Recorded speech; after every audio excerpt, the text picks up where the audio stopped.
Ma'am, am I audible? Yes. Please, I'm audible. Am I audible, ma'am? Yes, yes, you are audible. Yes, ma'am, you're audible.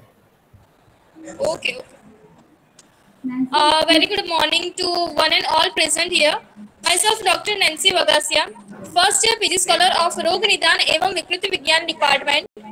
I feel privileged to welcome you all in the PhD Scholar webinar series organized by Department of PG and PhD Studies in Rog Nidan and Vikriti Vigyan, PIA and PIAR.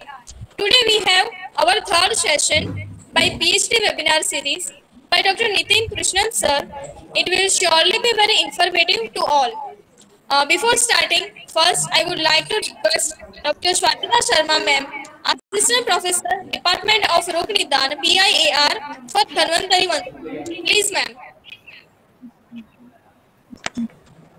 Thank you, Nancy. Thank you, Nancy. Namami Dhanvantari Devam Surapre Vandit Pad Padmam Loke Janarokh Mrityunasham Dhatasham Shrilam.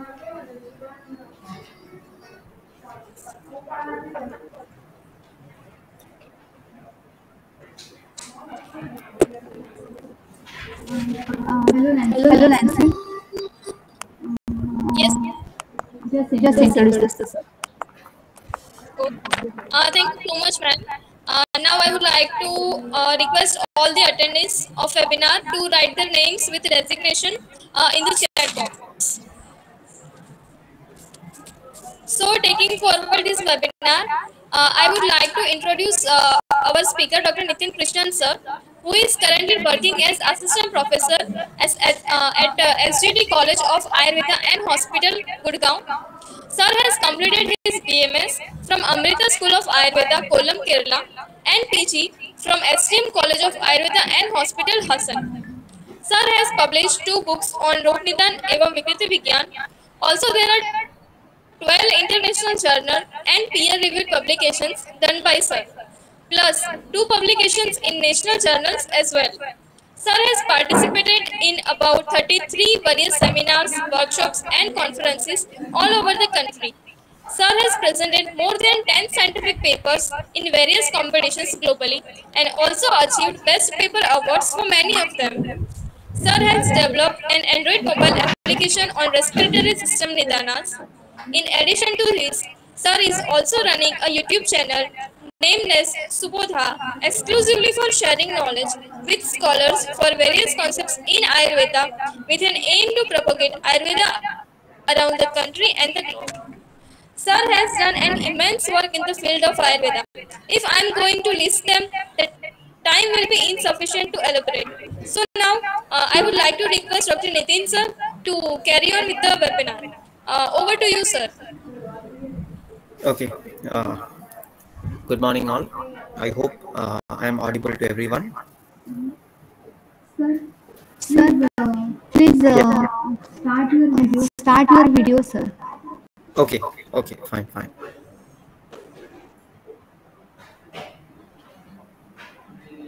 Maybe some network issue may come. If so, just please ping me a message.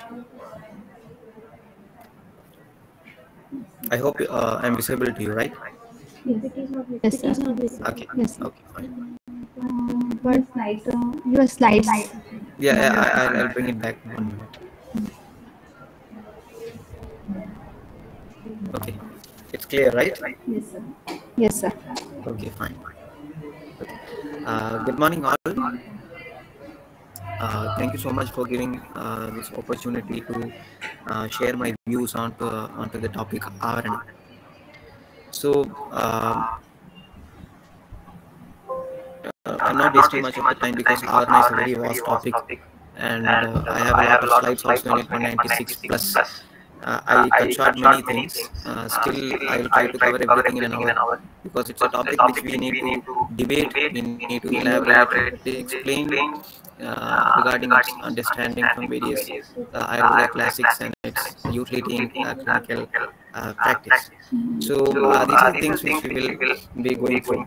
Like we'll have a little bit different approach whenever we teach Ayurveda to an Ayurveda graduate. We used to start right from the Nirukti, the definition, the synonyms, the types, and the student will get exhausted once we reach the types of Avarana, and there will not be much energy to explore more how to identify these Avarana in a patient or clinically how it can be understood. So we'll be going through these points, like different thought process on Avarana by Ayurveda intellectuals, finding the merits, reframing its understanding.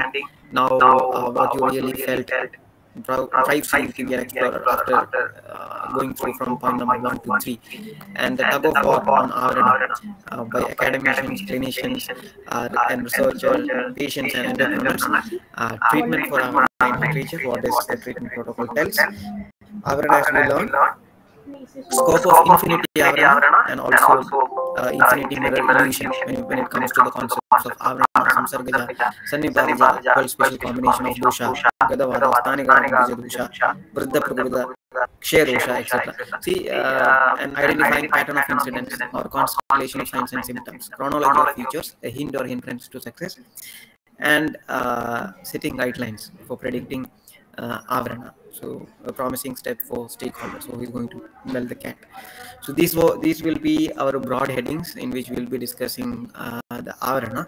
So we'll have a little bit different approach. We should know what is the work that is done related to Avarana, wherein we can different publications. So when this particular topic was given, I was very much interested to know what is the status of understanding of Avarana by different Ayurveda intellectuals, and the only way we can get an information was to have a keyword search of Avarana in any database. We selected NCBI database, where we have 4 publications from PubMed, and PubMed Central we have a total of 48 from PubMed we have taken, and we could see that many scholars they have understood Avarana in their own way. They try to correlate different contemporary conditions and diseases in their own way. They also understood Ayurvedic diseases and conditions, and they told, okay, there can be Avarana and this can be the Avarana in that particular condition. So we'll just go through that particular articles, because when we have an existing literature, everyone have studied Samhitas, everyone have read compilation textbooks, everyone have read opinions in various textbooks of Rognidana and other things. But at the end, it's something like a flight of idea. You know what is a flight of idea? Abnormality in the thought process, where you are going to understand everything when I speak of, but at the end of the lecture, if you tell to conclude or summarize the things, then the patient is unable to do that. So that is flight of ideas. So similarly, Avarana is always something like a flight of idea. You will understand everything when we talk, but at the end, when we are asked to summarize it, we don't have a proper conclusion for things. So I'll just go through those articles so that you will understand why we are getting confused about the topic of Avarana. Because one is literature, whatever we are going to study from Charak Samhita, Sushruta Samhita. Charak has explained elaborately about Avarana. A few points Vakbuddha also have added onto this.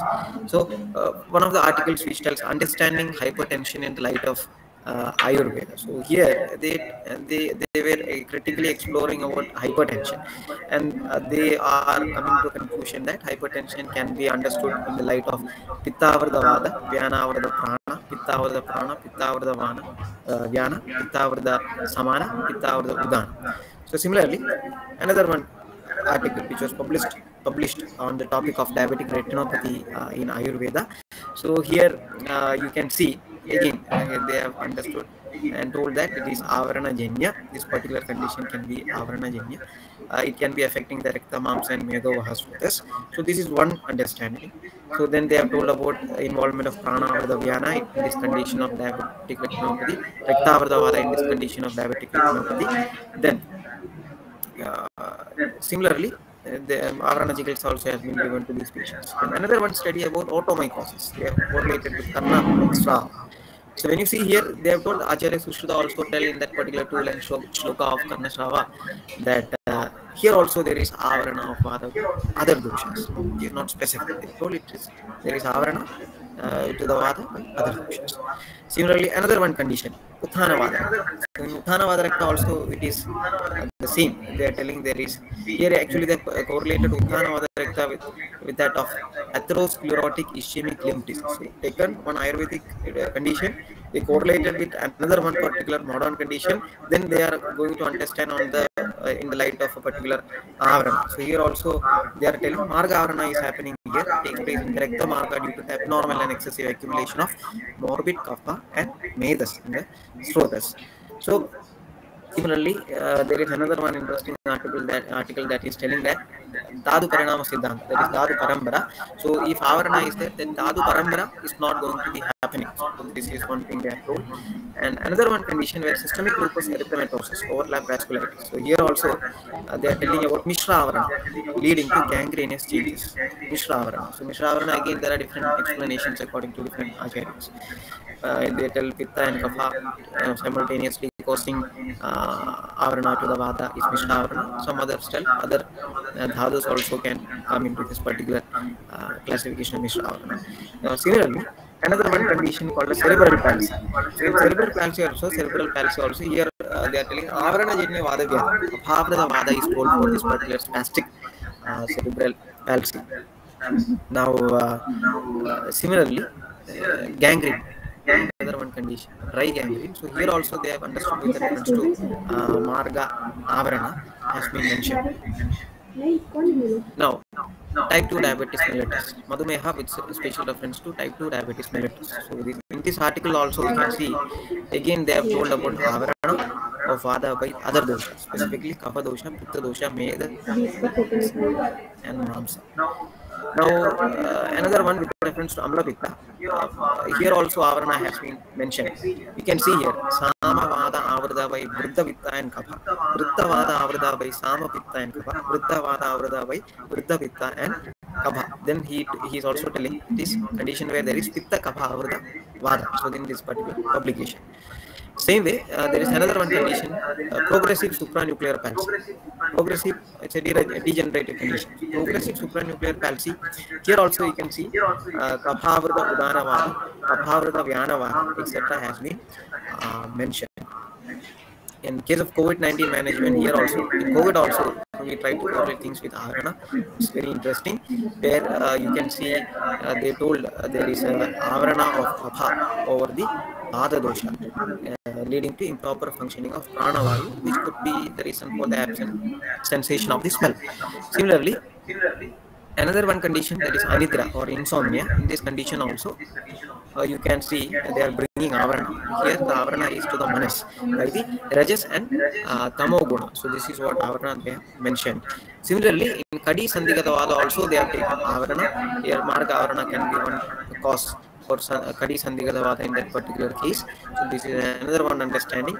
Similarly, they have told about the mode of action of Agni Karma and Rektamokshana as going to treat avarana, which is not directly mentioned in the Samanya Chikitsa of avarana. So such kind of things also you can see. Then Sattva Avaji Chikitsa and Ayurvedic therapy. So here also the same, the avarana to the manas has been focused by Rajas and Tamas with Shanku Bujpi and all drug therapy they have given and Sattva Avaji Chikitsa. Next is post-lumbar myelomeningocele surgery. So this is another one, a case study where which is going to tell about avarana. They are telling about apana, avrada vada, etc. Likewise, senile memory impairment. Here also there is symptoms affecting the manas. Cerebral palsy also another one condition. Here also they are going to tell about the involvement of avarana. And likewise, the list goes long. And Vriddhrasi also they mentioned about avarana. Likewise, they have pulled for many conditions. And when we read all these articles, what we really feel, when I was telling all these things, you might also have felt on what basis these avaranas has been considered in these methodologies. So many a times, this is one of the interesting articles. It's an editorial which is written by M.S. Baghel sir.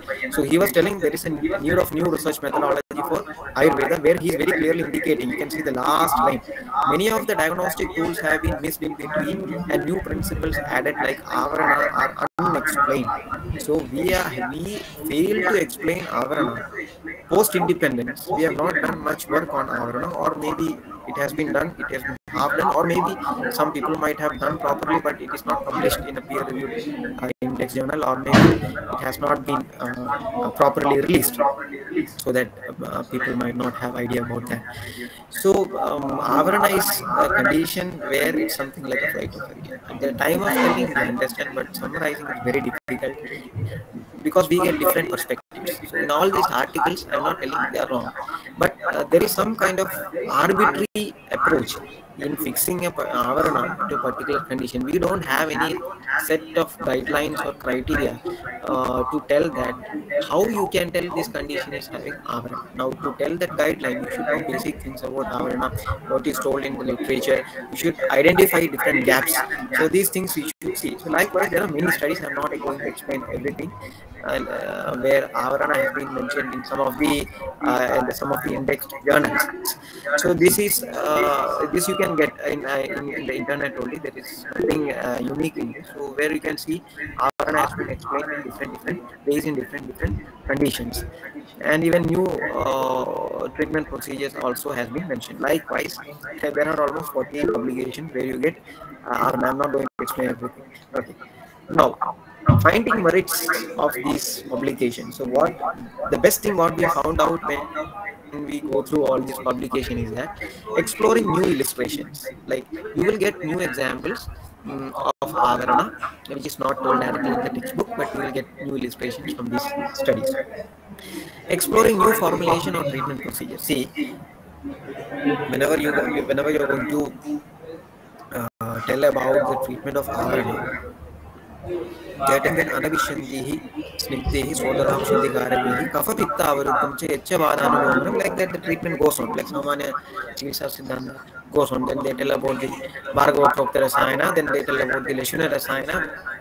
When the Lashuna Rasayana, they are telling you are not going to administer in case of Pitta and Rakta. So apart from that, you can give the all other conditions. Likewise, the general treatment principle, that is Samanya Chikitsa Siddhanta for Avarana, has been given in the Vadavyadi Chikitsa of Charak Samhita. So now, from all these articles, whichever you read, you will get some good.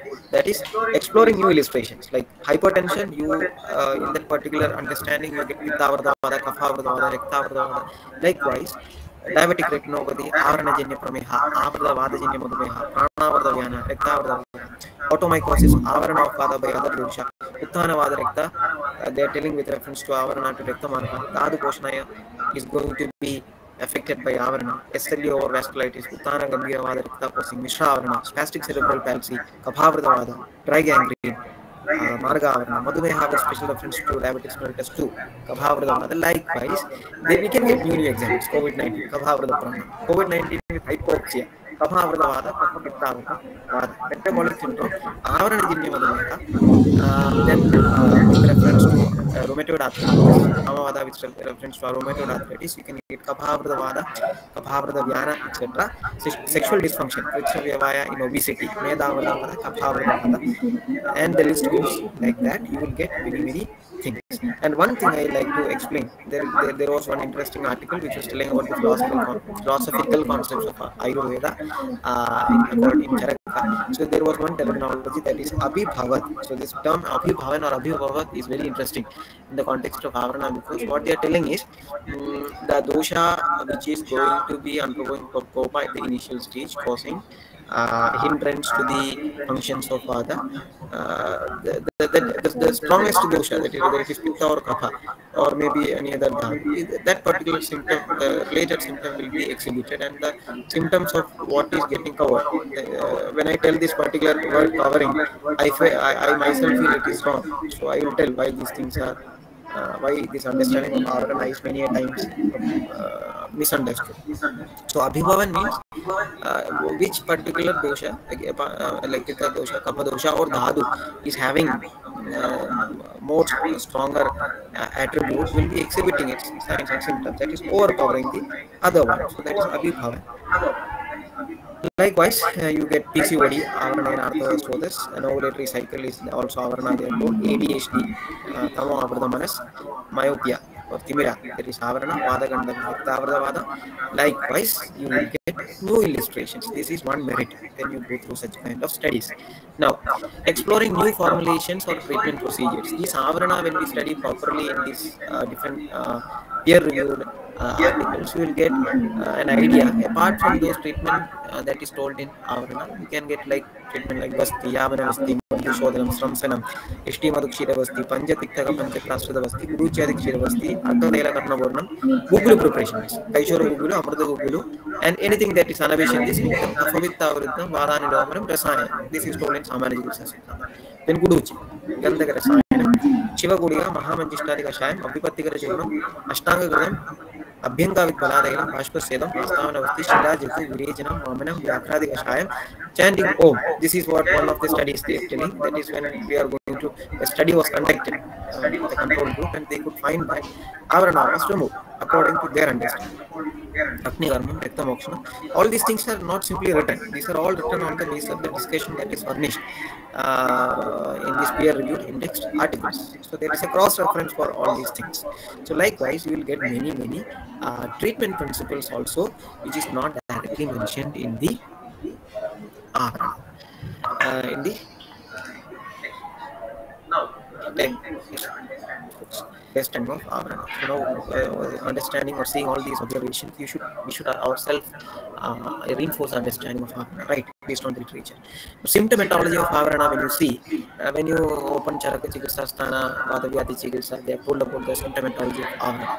So there is something called as avaraga, and there is something called as avarta or avarya. So what is avaraga? The thing that is going to affect another dosha, and I don't want to use the word covering, because this is not a proper usage. So that's why I'm not using the word covering. But it's very easy to make you understand if I tell avaraga is something that is going to cover, avarta or avarya is something that is getting obstructed. But the usage is wrong. Obstruction, covering, it is only limited to certain context. So symptomatology of avarana, when you see, avaraga will be having predominant attributes, whereas avarta or avarya will be having kshaya in its karma. So karma vriddhi will be there for avaraga, and karma kshaya is there for avarta and avarya. But as the time passes, as the kala passes, there can be a shift also. The avarta or avarya can become strong. But whatever is, the treatment has to be done for the dosha which is going to be strong in nature. Now, avarana can come at any avastha of a disease. So this is interesting. Like when you carefully see, this is a very huge exercise which we have started it already. So a couple of avaranas we have done it, and we got very interesting results. I cannot explain everything, but I will tell a part of it as we progress in the presentation. I will tell a part of it so that it will be motivating for you also to do that kind of exercise. So that we can explore more regarding avarana. So avarana can come at any avastha of a disease. See, like it can come in the Pura Rupa, especially when we tell about the Pushpa Pura Rupa, Prameha Pura Rupa, or it can come in the Rupa of a disease, or it can come in the Upadrava of a disease. So avarana is not something like a diagnosis. Avarana is a mechanism of pathology or pathogenesis. It can come at any stage of a disease, maybe in the initial stage, or maybe the pre-disease stage is mental, or it can be in the disease, or it may be as a complication. You can see this avarana. Now I'll tell why I have told all these things, because we'll discuss at a point, at one of the point during the presentation. Now, next is, one disease may have multiple avarana in them. So this you can see. When you do a thorough search in the classical textbooks, when you go through each and every line or shloka, you can see that one disease itself can have multiple avarana. When I tell multiple avarana, it can be in the Pura Rupa itself, you can see multiple avarana, or maybe you can see Pura Rupa there is one avarana, in Rupa there is another avarana, in Upadrava there is another one type of avarana. So this also you can see. It have multiple avarana involved. Now, one avarana may have involvement in multiple diseases. One avarana itself can cause multiple diseases, or can be involved in multiple diseases, because the site is different diseases. This is also one of the observations we could see. Many avarana may have involvement in many diseases. Also one observation. Observations are based on the exercise which we have done. I will tell you, I will share you this particular thing what we have done. Medical conditions in contemporary literature may not be associated with a single set of avarana. This is because now people try to correlate with diabetes mellitus with a particular avarana, or hypertension with a particular avarana, or diabetic retinopathy with a particular avarana, or Nicola syndrome with a particular type of avarana. See, one disease, when I tell one modern disease, you don't think that one modern disease will have a specific type of avarana in that particular condition. So this is also not possible all the time. Okay. Now, reframing the understanding. So out of all the literary search you have done and all the theoretical things what you have done, see, we should do three things. One is giving clarity to the mentioned avarana, exploring the gaps, exploring your text. Now, giving clarity to the mentioned avarana. See, in Charak Samhita we study, always whenever we study avarana, we are very much worried about the number of avarana. Some will tell 42 avaranas, some are going to add Vishnu avarana and they are telling 47 avaranas, some tell 20 plus 22 plus 5. A lot of confusions coming on with numbers, and people are really serious about addressing the number of avarana. But when you logically think about it, see, these are information which are given as a guideline or direction by Acharya, which we didn't touch it for thousands of years. So it remained as such in the textbook like that. And we are now struggling to find out the accurate numbers. So this is really insensible to make the numbers accurate. Instead of that, we should find out what is the logic behind framing these things and how good we can take it forward and add more and more avarana or understand this avarana in practice.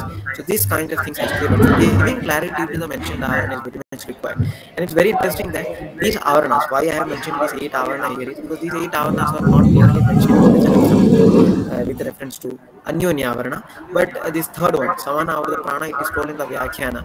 In the Padanthara, they are told it is similar to one another type of avarana. So these are also not clearly mentioned. So there is a theoretical gap. I will explain this thing. Theoretical gap also in this particular concept of avarana, which we can do something better to complete this understanding of avarana. Now exploring the gaps. With reference to avarana, see, evidence gap. There is a contradictory evidence gap you can see when you study avarana. That is, the result from the studies allow for conclusion in their own right, but are contradictory when examined from a more abstract point of view. See, whenever I told these articles, etc., the people might have not properly understood. You can see one condition with multiple avaranas causing single condition, single disease. So there are diseases where a single disease itself they have mentioned multiple types of avarana. So there is a contradictory evidence gap in this avarana, which we have to sort it out. Why that has come, whether it is possible or not. Now, knowledge gap. So there is a knowledge gap. That is, a desired research finding do not exist. Various studies suggest that avarana in their introduction, discussion, and other parts of publication, but the criteria for understanding needs to be defined. So you see avarana written in the abstract, avarana written in the introduction, avarana written in the discussion. But I think this is not the way. I think this has to be redefined. How this avarana has been given, on what guidelines this avarana has been fixed for a particular condition. Not that, no, the third person who is reading anything will understand that, okay, this is the way that particular researcher has identified avarana in the particular condition. Otherwise, it seems to be a little bit arbitrary. Because I understand it is not the priority for that particular work to highlight about how they understood avarana. It is all about the effectiveness of the treatment they want. Of course, that is the reason why we failed many a times to explain the basic principles of Ayurveda. We are only focusing on BT and AT, before treatment, after treatment. So this kind of approach, of course, Ayurvedic medicines are having effect. There is no doubt in that.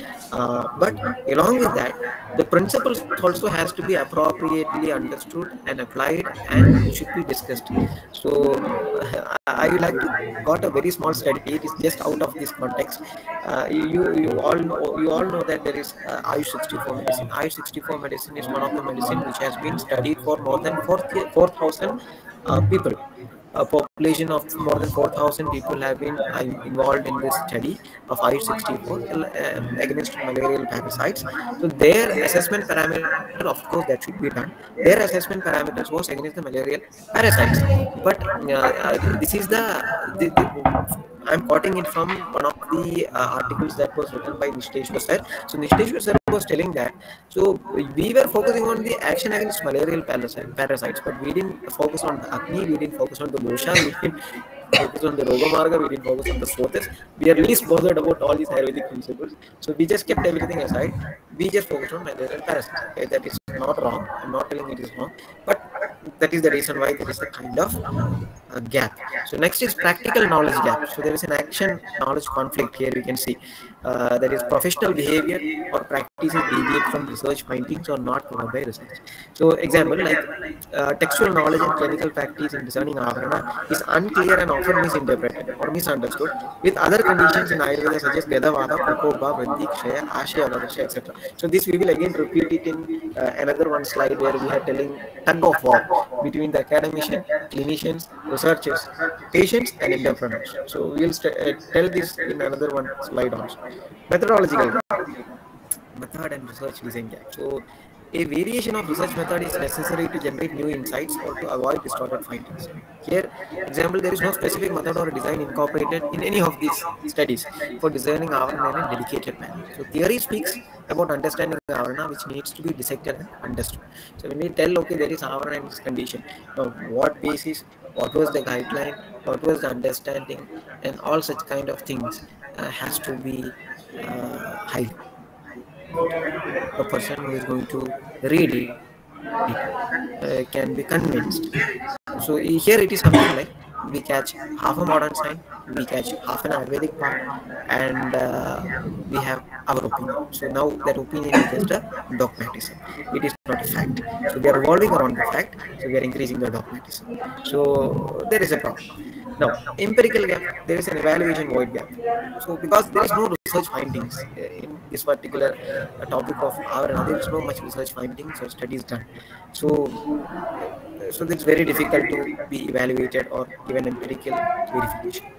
Now, theoretical gap, I told you, theory, here you can see theoretical gap means what? Theory should be applied to certain research issues to generate new insights. There is lack of theory, there's a gap exists. In avarana, what happens? Theoretical understanding of avarana should be utilized to research issues to synthesize knowledge. The knowledge mentioned needs to be elaborated to fill the knowledge gaps. So I told you, many things has been told in Ayurveda, in the avarana in Ayurveda, but many things are not properly explained. Now we should fill that particular gap. Then only we can generate some new insight. So synthesize knowledge.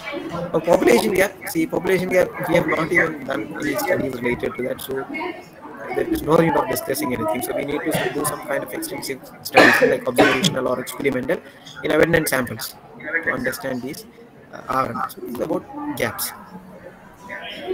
Exploring beyond text. So this is what you require. These observations needs to be considered for explaining avarana theoretically and applying in practice. I told you when I tell 42 avarana, there are some group of thought process. I'm not telling about people. There are some thought process because it's all about thoughts and ideas. So there are thought process where there is a conformist approach. Conformist approach means what? 42 types of avarana. Everything should come under that 42 types of avarana. Or there is Mishra avarana. Or they now people read more, then they will get in the next stanza. There is Anukta avarana. There is Anegada. There is Asankhya. There is Avarisankhya. So all these things we'll discuss again. So exploring beyond the text is very much important because what is written in the text was written thousands of years before. Now what is there in our current clinical practice is something different. Now linking the contemporary era with that of the ancient times has to be done. This exercise is lacking. There is a huge gap.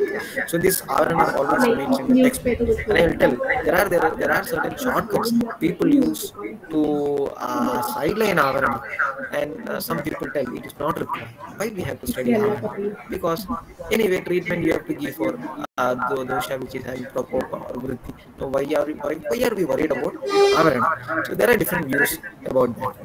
not to discuss all these things. Now, what you really felt drives you to be an explorer. So now, what you really felt drives to be an explorer. So, from beginning till now, 1 minute. So till now, whatever we have discussed, maybe if you were a keen observer, if you were a very keen observer, if you were a keen observer, you may develop some kind of an interest to explore this topic of Avarana, because it is really untouched post independence, where effective work needs to be done. Now, tug of war on Avarana by academicians, clinicians, and researchers, patients, and entrepreneurs. See, I told you, when academicians approach Avarana, they study all the classics, they study its commentary, they critically analyze it, they study its signs and symptoms, everything will be done.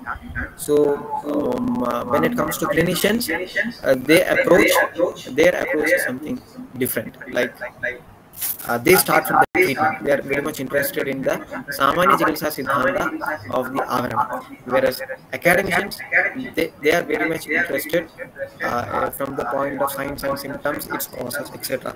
But they are not meeting together. So academicians are taking it from the beginning, clinicians right from the end. Researchers are somewhere between. They are trying to bring up the Nidana and signs and symptoms, and the Samana Chikitsa Siddhanta, etc. And they're synthesizing something new, as we have seen in these all peer-reviewed index journals. So there is a tug of war on Avarana by academicians, clinicians, and researchers. It's not coming in line. So they are all in different platforms. Then patients and entrepreneurs. So patients are the ultimate beneficiary. Whenever you do something, it is the patients are the ultimate beneficiary. And entrepreneurs, we have not reached that particular level where Avarana can be utilized for identifying something new. We have not reached. So that's a big dream. So first of all, this understanding of Avarana has to be properly done together by academicians, clinicians, and researchers, so that the patients will get benefit, and the entrepreneurs can take up that particular knowledge to synthesize something new, which may be useful for diagnosing a condition. Maybe because I told you Avarana can be seen in the pre-disease state and disease state, and even in the complications. So why can't we develop something like that? So this is something new, even that we are trying. So treatment for Avarana in literature, see, I'm not explaining because it's all written in the textbook. Anabhishandi, Snigdhi, Sotanam Shuddhikare, Kafapitta Aviruddham, Yacha Vadanalopanam, Maridehidam, Yavanavastam, Madhurapraya Anivasam, Sarvesham Rasayanam, Shilajatvam, Gugulu Payas, and Gugulu, Bhargava Prokta Rasayanam, Chavaprasham, Shirabhum, Abhyamaradiyanam, Ekadasha Sita Shatham Brahmarasanam Pittaknam Maridasya Avred. So there are general treatment principles, and there are small changes that is given for each of these Avarana, where it has been given. Likewise, Avarana treatment has been given. There are certain contexts where the treatment is not properly explained, etc. Okay. Now, what is the treatment protocol tells about? When you go through all these treatment protocols in the textbook, what is that? So Avarana can be a preventive measure, can be management for cure, or it can be palliative measure. This is one thing. Especially when it is Prana or the Prana, etc. They are very dangerous condition, because they have told Mrityu, etc. has been mentioned. They are very severe conditions which has to be addressed properly. Now, Avarana can be pre-disease stage disease, or it can be complication. And there is Dosha Pratineka Chikitsa also, there is Vyadhi Pratineka Chikitsa also, you can understand in this particular context. Now, Avarana has been done.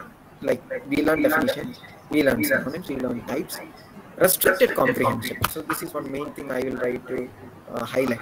I'll tell that.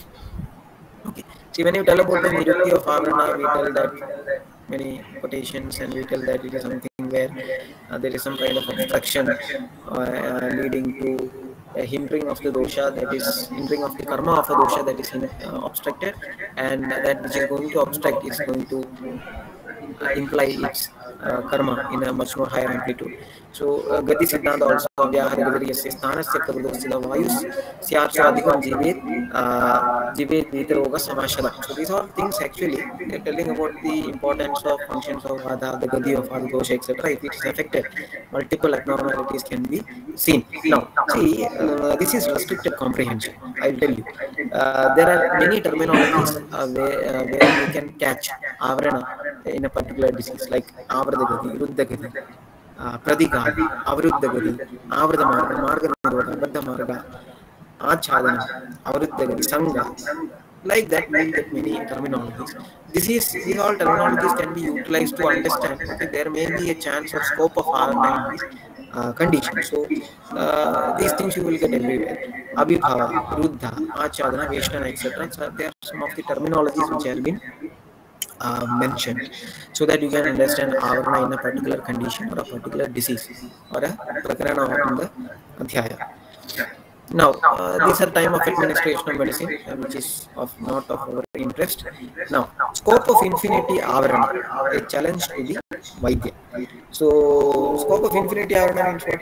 So, initially Charaka tells that you have explained about Anya Avarana, then we have explained about Anyonya Avarana, then later in the next stanza they have explained about the Mishra Avarana, then after that they have told about Aneka Avarana or about Avarisankhya or Asankhya, Anutta Avarana, etc. Now, what is that? We are going to open a treasure trove. We are going to open a treasure trove, or whether we are going to open a Pandora box. This is the problem. Whether it is a Pandora box or whether it is a treasure trove. I hope you know what is the difference between a Pandora box and a treasure trove. See, Pandora box is something like it is in the ancient times. Pandora has opened the box wherein all the problems came, sufferings of human beings came. So whether opening this Anutta, Avarana, Asankhya, Aparisankhya, etc., if you are going to explore whether it is going to create more problems and confusion, or whether it is a treasure trove, like when you open it, you get a lot of good things out of it. Now that's the challenge, really, to identify this infinite permutation and combinations of Avarana or Anutta Avarana. So this is a real challenge, and I think we should have to take up that challenge in a positive way and do something, and we'll do it. Ayurveda is Lakshana Shastra, a detailed illustration with Pittavardhana for exploring Avarana literature and building hypothesis for future exercise. It's an opening, a kind of treasure, dividing the science and symptoms. So what is this? See, we have started exploring Avarana. Like we wanted to know that whether the Lakshanas, the signs and symptoms of Pitta Vada that is told in Charak Samhita. We have taken 6 books. So first we have taken Charak Samhita. So Pitta Vada, this is not done by me, this is done by our UG students, undergraduate students, because our college is having undergraduates. So undergraduates, they have taken up this task and they explored that. Pitta Vada, they could find out more than 400 references where within Charak Samhita. 400 references where they have found out new treatment principles or formulations which we can state or build as a hypothesis.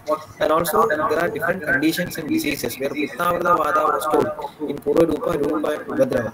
So Pitta, I'll mention a few. I cannot mention everything because it may take a day only to explain Pitta Vada and its references in Charak Samhita. What can be the scope? So I'll show it once. So we understood that there is some kind of treatments, drug of choice, diseases and conditions which we can associate with Pitta Vada. Like Pitta Hridrog Lakshana, you can see the Lakshana that is told in Pitta Vada. Then similarly, we have 62 combinations of dosha. In that, there are 12 combinations of dosha wherein Charaka has given signs and symptoms. Because he told that it is unpredictable for these 12 combinations, and he told that is the reason why I am mentioning the signs and symptoms of the last 12 combinations of doshas. And here you can see Maridastu Abhehine Pittam to Kupidam Dvayam. In this particular combination, you can see something similar to that of the Pitta or similar to that of Pitta Vada. I am not telling it is Pitta Vada. It has to be debated and it has to be identified. Then Vadiga Vidrati, Vaitiga Vidrati Lakshana also you can see. Pitta Vikara Lakshana you can see. Then Shonita Ashraya Vikara you can see. Then similarly, in between you can see treatments and drugs, etc. I am not explaining about that. we are only focusing on the disease. Pitta Jajura Lakshana you can see, Rekta Pitta Pura Rupa you can see this particular Pitta Vardhavada, Prameha Upadrava you can see, Ishta Upadrava you can see. Similarly, Vishamashana Janya Shosha you can see Pitta Vardha Lakshanas. Then similarly, Rekta Samskita Jura, Vada Pitta Pradana Sanivada Jura, Mandavada Pitta Kapha Ulpana Jura, Kapha Ulpana Sanivada Jura. So, and likewise, many more, you can see this are many conditions in Ayurvedic textbooks which we need to explore. Very soon will come up something good. Our students are working on it. It's only about Pitta Vardhavada. I put that to very few. It was just a tip of the iceberg. Now, Avarana, Samsargaja, Sannivadaja, 12 special combination of dosha, Gadavada, Stanika Agama dosha, Vruddha Prakrita Kshaya dosha, a infinity mirror illusion. It's an infinity mirror illusion. This I will tell you. This is something the tug of war between academician and clinician is. Like I will tell you, when a person who is sitting and treating a patient in a clinic, for him, Avarana is of least importance.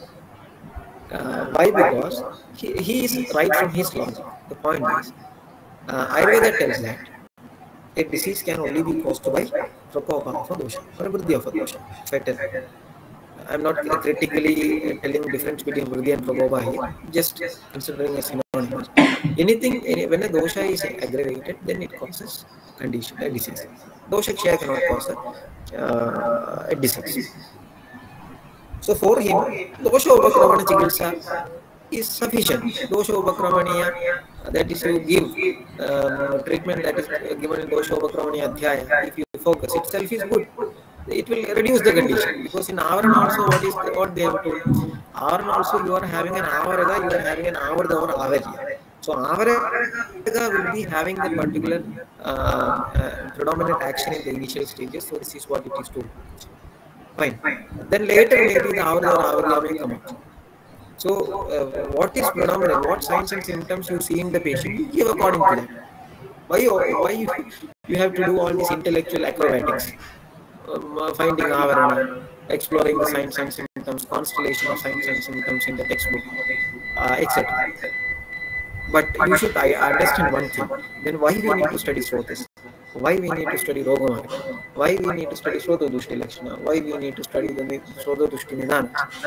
Why can't we only study the Dosha Prakopa? See, we are seeing human body through different planes. We see it through dosha, we see it through dhadus, we see it through malas, we see it through srotas, we see it through rogamarga, we see it through different things that is told in the Sharirasthana, we see the Samhanana, we see the Sara, we see the Prakriti, we see the Vikriti, so we see the Avastha of a disease. So we are seeing human body to different parameters.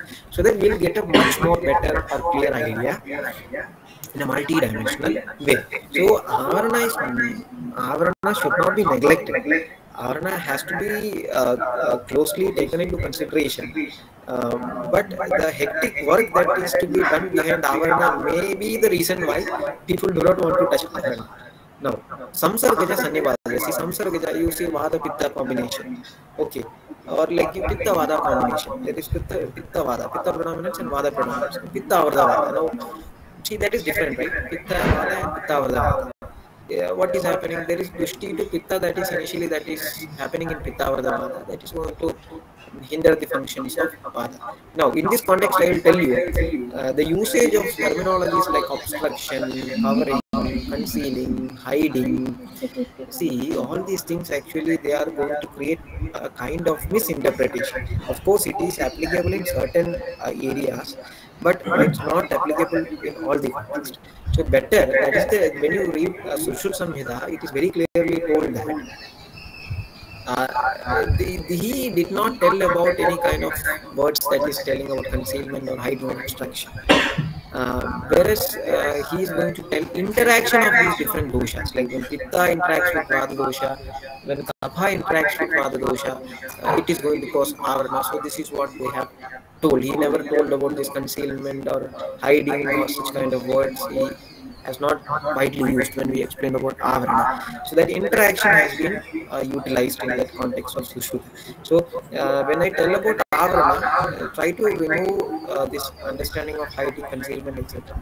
So this has to be done. Now, Samsargaja, what is happening? Pitta, Vada, if I tell, there is Dushti happening to Pitta and Vada simultaneously. Whereas when I tell Pitta Varda Vada, Pitta Dushti is happening. Pitta Dushti is going to create problems to the Vada. So treatment has to be given to the Pitta so that Vada can also be clear. That is what it is called. Kapha Pitta Aviruddham Cha Yaccha Vada. Lower this is what Samana Chikitsa Siddhanta tells. Okay. Sunny Vada also is 12 special combination of dosha.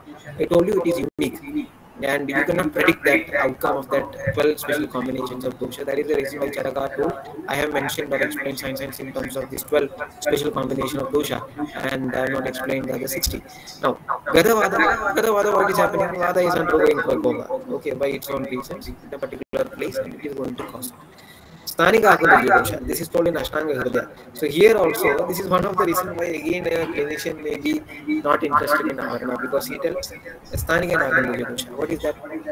Whenever you consume something, the dosha is undergoing Prakopa, and the Prakopa dosha goes to another place, and it is going to affect that Sthanika dosha, and the disease is going to be happening. So then you have to give treatment for the Sthanika dosha, or whatever is Balavan, you have to give treatment. So this is what it is told.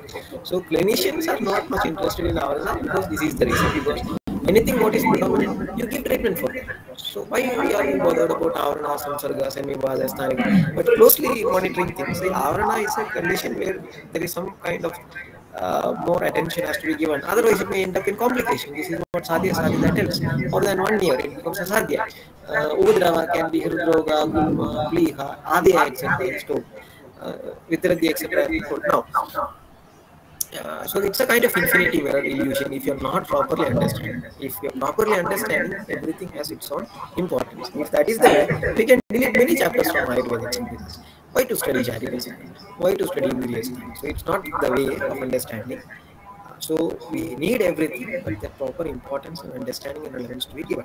Now, identifying pattern of incidents or constellation of signs and symptoms, chronology of features, the hint or inference to signs. See, like I told you, we have to explore Avarana based on the signs and symptoms that is given. Now, there are Anukha Avaranas also. There are that 8 Avaranas that is told Anyonya Avarana where signs and symptoms are not mentioned. Now, how to find out those things? Again, they have told very clearly in Challenge Samhita that you have to find out the karma vriddhi as well as karma kshaya. Based on the karma vriddhi and karma kshaya, you should predict the dosha that is involved and the avarana that is happening in that particular human being. So this is what actually they've made certain guidelines, but we have not utilized it or we have not tested it. Maybe we don't have any peer-reviewed publication to tell about this kind of things. So setting guidelines for predicting avarana. It's a promising step for stakeholder. Now, who is going to build the capital? This is what, like, who is going to take up this particular task where someone who is going to set guidelines for predicting avarana. So this is a very big dream. You should predict avarana in a patient in the clinical practice. How good we can predict it, how effectively we can predict it, how accurately we can do it, how much valid and reliable the prediction will be. So these things has to be done. Now, how it can be done? There are certain things which we are trying to do. So I just wanted to share what guidelines we have put forward, and we are working on it. One is identifying the constellation of signs and symptoms of said avarana in the classics. Why? To explore avarana in various conditions or diseases mentioned in Ayurveda. Now, second, exploring for conditions where dosha vriddhi and dosha kshaya is seen, like vada, pitta, kapha, subtypes of vada, etc., and dhadu, anna, mala, sarva, dhadu, ama, along with chronology and manifestation, for exploring group of signs and symptoms and designating the various new combinations and permutations of avarana that are unexplained. Searching for deviation of normal actions of dosha, dhadu, etc., along with chronology and manifestation, because chronology also is very much important. I told you, because avaraga, avarga or avarya. Avaraga, initial manifestation, avarga or avarya, maybe later manifestation, maybe fluctuations also may come. So for exploring group of signs and symptoms and designating to various new combinations and permutations of avarana that are unexplained. Then, searching for treatment pattern of diseases and those mentioned in avarana for a retrospective analysis for exploring and designating conditions and or diseases with various avarana. Pattern of incidents and signs and symptoms regarding avarana can be matched with contemporary medical literature to discover or synthesize new knowledge. That is for framing association with Arna. See, the word is very clear, it is association. I'm not telling correlation, I'm not telling causation. It is very clear, it is association, because this association, if it is increasing, then maybe we can have an educated hypothesis, right? Then based on that hypothesis, a study can be conducted in future. So this is very exploratory stage, I can tell. See, so next is Shanaihi Upashyat Bodam Api Muhur Avarana identification. So what it is telling, Avarana identification also can be done by this Upashya. See, whenever you study about certain Avarana Lakshanas, you can see that there are Upashyas also told in these Avarana Lakshanas. Along with that, Upashyas also has been told. So you can use these Upashyas also to identify whether the patient is having that particular Avarana or not. So these are some of the guidelines. Now, very clearly, I want to tell you that in this presentation, we tried not to include the types of Aharana, writing about the Lakshanas of Aharana, etc., because it is very commonly explained and discussed everywhere, translating the Lakshanas, etc. But many times it will not serve the purpose for the clinical practice. On what basis this has been diagnosed? So this is always a question. Of course, Ayurveda is a Lakshana Shastra, but that understanding of that Lakshana in that Lakshana Shastra also should have some kind of a guideline, right? So that has to be properly framed out, and we were focusing on that particular aspect, and also we were focusing on the works that were related to Avarana, which is not directly mentioning Avarana, because we don't have much works which are directly mentioning Avarana. Yes, of course, there are certain articles where Avarana was the title, but we were not interested to take all those articles because it was everything what which is told in the textbook. They have told about the types, they have told about the translation of the signs and symptoms, and they have told about correlation of different diseases, but they didn't tell why they have correlated that, or on what basis they have correlated, what basis they have negated other things. So whenever that transparency is given along with that things whatever they have done, then it becomes more easy to get communicated to a third person. So this is what the guideline is. Now see, I'm not giving a rhetoric for the past 1 hour or something like superficially, or giving some superfluous very irresponsible statements. No, it's not something like that. It is very clear that guidelines has to be framed for understanding Avarana. We should have to do some kind of a serious exercise for the topic of Avarana. Then only it can be utilized in the clinical practice. Anything that is given in the textbook is needed or should be applied in the practice. So I think we need to prove things scientifically. If you do not have a parameter, we should develop a parameter, and it's very easy to develop a parameter. It's very difficult to do it. We should at least start now. Maybe after 10 years, we may have a very good set of work. In the past 50 years, the Ayurvedic fraternity was focusing on developing literature, and again literature, and over that literature. But applying it, evaluating it, synthesizing new knowledge has not been a priority till the past decade. So the past 10 years, we are all struggling for innovation, etc. So I think I know that it was all of a rush in this 1 hour to instill all the thoughts what has come on me on the topic of Avarana. I know this needs an elaborate explanation and discussion on every point and has to be justified. But the time is 1 hour, and I do not want to drag more than that. This is what even Rishida ma'am also was telling. 196 slides, how can I told I'll try to cover it, but the intention is very clear. The intention is very clear. We have to take up that in the clinical practice. We have to take up for evaluation, revalidating, synthesizing something new, and maybe why can't we use artificial intelligence and deep machine learning and such kind of things, where Avarana can be utilized for predicting diagnosis of a disease. It will be something very interesting. So thank you so much.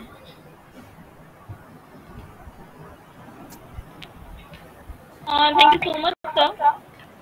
Indeed, it was a very informative lecture on the topic of deciphering Avarana. We have learned a lot of new insights about this concept for sure, and it will be very helpful in clinical practice as well. Now, I would like to request Dr. Rishita ma'am, Professor and HOD PIR, to give vote of thanks. Please, ma'am. Okay. Sir, first of all, I will thank sir for giving his opinion regarding this crucial subject because this is a very crucial subject and there is a lot of confusion what sir say in Ayurvedic literature about the Avaran. But sir nicely elaborated this Avaran as it may be a precondition, pre-disease condition, or it may be Upadratmak. Whatever I like this point. And he also explained very well the treatment types and treatment part of that Avaran, and he also mentioned that it should be there research. Should be research in this particular topic. And I again see that he has a command, very well command on this topic. And now that we see that we have a most of audience from his college, so it shows his popularity in his also college. And again, I thank the sir for his expertise thought on this Avaran subject. Thank you very much, sir. Thank you so much, ma'am.